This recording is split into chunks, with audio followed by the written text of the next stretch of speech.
ನಟ, ನಿರ್ಮಾಪಕ, ನಿರ್ದೇಶಕ ರಕ್ಷಿತ್ ಶೆಟ್ಟಿ ವಿರುದ್ಧ ಕಾಪಿ ರೈಟ್ಸ್ ಆರೋಪ ಎದುರಾಗಿದೆ. ಈ ಹಿನ್ನೆಲೆಯಲ್ಲಿ ಅವರ ವಿರುದ್ಧ ಎಫ್ಐಆರ್ ದಾಖಲಾಗಿದೆ. ರಕ್ಷಿತ್ ಶೆಟ್ಟಿ ನಿರ್ಮಾಣದ ಬ್ಯಾಚುಲರ್ ಪಾರ್ಟಿ ಸಿನಿಮಾ ಇತ್ತೀಚೆಗೆ ಬಿಡುಗಡೆಯಾಗಿತ್ತು. ಈ ಚಿತ್ರದಲ್ಲಿ ಗಾಳಿ ಮಾತು ಹಾಗೂ ನ್ಯಾಯ ಎಲ್ಲಿದೆ ಎಂಬ ಹಾಡುಗಳನ್ನು ಅನುಮತಿ ಇಲ್ಲದೆ ಕದ್ದಿರುವ ಆರೋಪ ಕೇಳಿಬಂದಿದೆ. ಈ ಹಿಂದೆ ಕಿರಿಕ್ ಪಾರ್ಟಿ ಸಿನಿಮಾದಲ್ಲಿ ಇದೇ ರೀತಿಯ ಕಾಪಿ ರೈಟ್ಸ್ ಸಮಸ್ಯೆ ಎದುರಾಗಿತ್ತು.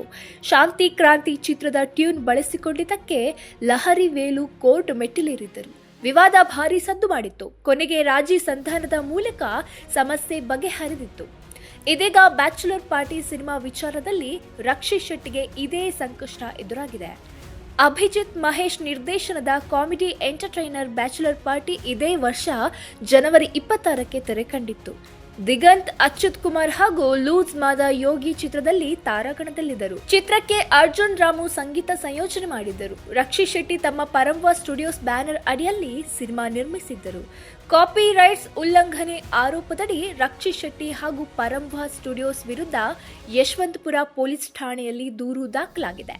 ಈ ದೂರು ಆಧರಿಸಿ ಈಗಾಗಲೇ ಪೊಲೀಸರು ಎಫ್ಐಆರ್ ಹಾಕಿದ್ದಾರೆ. ಎಂಆರ್ಟಿ ಮ್ಯೂಸಿಕ್ ಸಂಸ್ಥೆಯ ನವೀನ್ ಕುಮಾರ್ ಇದೀಗ ಕಾನೂನು ಹೋರಾಟ ನಡೆಸ್ತಾ ಇದ್ದಾರೆ.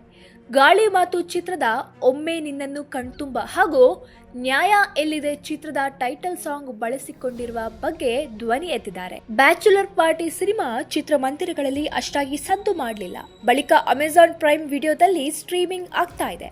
ಇತ್ತೀಚೆಗೆ ನವೀನ್ ಕುಮಾರ್ ಪ್ರೈಮ್ ವಿಡಿಯೋದಲ್ಲಿ ಸಿನಿಮಾ ವೀಕ್ಷಿಸಿದಾಗ ತಮ್ಮ ಅನುಮತಿ ಇಲ್ಲದೆ ಚಿತ್ರತಂಡ ಹಾಡುಗಳನ್ನು ಬಳಸಿಕೊಂಡಿರುವುದು ಗೊತ್ತಾಗಿದೆ. ಹಾಗಾಗಿ ಪೊಲೀಸ್ ಠಾಣೆ ಮೆಟ್ಟಿಲೇರಿದ್ದಾರೆ. ಈ ರೀತಿ ಹಾಡುಗಳನ್ನು ಬಳಸಿಕೊಳ್ಳುವ ಸಂಬಂಧ ಈ ಹಿಂದೆ ನವೀನ್ ಕುಮಾರ್ ಜೊತೆ ಚಿತ್ರತಂಡ ಮಾತುಕತೆ ನಡೆಸಿತ್ತು. ಆದರೆ ಕಾರಣಾಂತರಗಳಿಂದ ಆ ಮಾತುಕತೆ ಮುರಿದು ಬಿದ್ದಿತ್ತು. ಬಳಿಕ ಸದ್ದಿಲ್ಲದೆ ಚಿತ್ರದಲ್ಲಿ ಅದೇ ಹಾಡುಗಳನ್ನು ಸಿನಿಮಾದಲ್ಲಿ ಬಳಸಿಕೊಳ್ಳಲಾಗಿದೆ. ಪ್ರೈಮ್ ವಿಡಿಯೋದಲ್ಲಿ ನವೀನ್ ಕುಮಾರ್ ಇಡೀ ಸಿನಿಮಾ ನೋಡಿದಾಗಲೇ ಅದು ಅವರ ಗಮನಕ್ಕೆ ಬಂದಿದೆ. ಕೂಡಲೇ ಈ ಬಗ್ಗೆ ಕ್ರಮ ಕೈಗೊಳ್ಳಲು ಮುಂದಾಗಿದ್ದಾರೆ.